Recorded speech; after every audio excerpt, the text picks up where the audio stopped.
कि मेरी एजुकेशन ज़रूर गवर्नमेंट स्कूल के अंदर हुई है और हिंदी माध्यम का विद्यार्थी रहा हूँ और ABCD भी है वो 6ठी क्लास के अंदर है वो पहली बार सीखी थी, लेकिन मैंने उन विद्यार्थियों को चुनौती पेश की थी और उन चुनौती को मैंने हर जगह पर है उसको प्रमाणित भी किया है। मैंने मेरे जीवन की जो सबसे पहले शुरुआत की थी वो पटवारी से की थी। सबसे पहले मैं है वो पटवारी लगा था,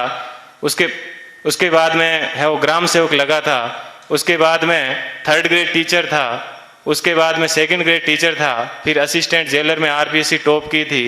फिर है वो स्कूल लेक्चरर था, फिर इसी स्कूल के अंदर जिस स्कूल के अंदर आज मैं आपसे मुखातिब हो रहा हूँ, इसी स्कूल के अंदर मैंने एक एग्ज़ाम दिया था असिस्टेंट कमांडेंट का, उसमें भी मैं है वो सिलेक्ट हुआ था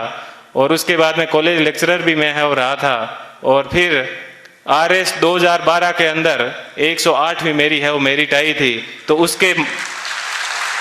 मैं वर्तमान में है वो राजस्थान तहसीलदार सेवा के अंदर हूँ और वहाँ पर भी मैं एक आपको बात बताऊँगा। देखिए ईश्वर अपने से क्या चाहता है, कब चाहता है कि अपने को जीवन में कभी भी उदास नहीं होना चाहिए। RS के अंदर मेरी 108वीं मेरिट थी और उसके अंदर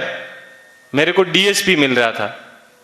लेकिन दुर्भाग्य ऐसा रहा कि मैं है वो फर्स्ट वेटिंग में रह गया। थोड़ा सा मुझे दुख हुआ कि यार अपन फर्स्ट वेटिंग में रह गए और उसके जस्ट 1 महीने के बाद में है वो IAS का एग्ज़ाम था दिसंबर के अंदर। 4-5 दिन दुखी रहा, लेकिन मैंने कैसे ही अपने आप को मैनेज किया और देखिए दोस्तों मैनेज करने का क्या बेनिफिट मिला कि जो DSP बनना था वो D आगे से हट गया और मैं SP बन गया।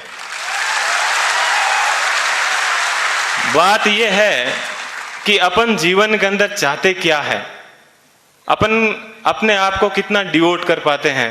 तो आज मुझे है वो IAS के अंदर 170वीं मेरिट है वो मिली और मैं जनरल कैटेगरी से है वो बिलोंग करता हूँ, तो मुझे IPS मिला।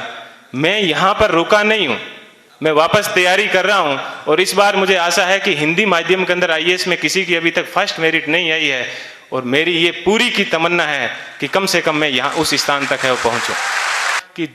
जीवन आपको सिर्फ कहा जाता है कि 84 लाख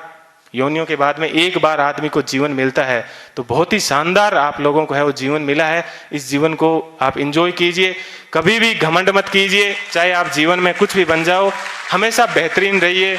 और आप लोगों से मैं आशा करता हूँ कि अगले साल जब प्रोग्राम होगा तो आप सब लोग हैं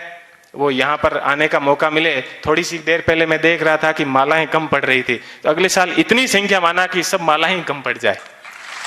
ठीक है, इतनी संख्या में यहाँ पर आना और तब इनको है और रियल खुशी होगी। इस कोचिंग संस्थान को पुनः मैं एक बार इस कोचिंग संस्थान को बहुत बहुत धन्यवाद देता हूँ। हमेशा दिमाग में एक बात ध्यान रखिएगा कि मुझे किसी मैगजीन के कवर पेज पे आना है। मुझे भी जीवन में उसी दिन खुशी हुई कि इस बार जब PD के ऊपर सब जगह पर मुझे कवर पेज के ऊपर है वो जगह मिली। ऐसी चीज हमेशा ध्यान रखना कि मुझे क्रॉनिकल PD सब जगह कवर पेज पे मिला और आज क्रॉनिकल पे प्रेम सुख डेलू के नाम से या यूट्यूब के ऊपर अनेक वीडियो चलते हैं, तो मुझे बेहद खुशी होती है। आप भी अपने जीवन में ऐसे टारगेट रखना और हमेशा युवाओं को है वो प्रेरणा देते रहना। कभी सिलेक्शन होने के बाद में ये मत कहना कि ये एग्जाम बड़ा हार्ड है, हमेशा ये कहना बहुत इजी है और यदि मैं कर सकता हूं तो आप भी ये एग्जाम है वो कर सकते हो। एक बार पुनः आप सभी लोगों को है वो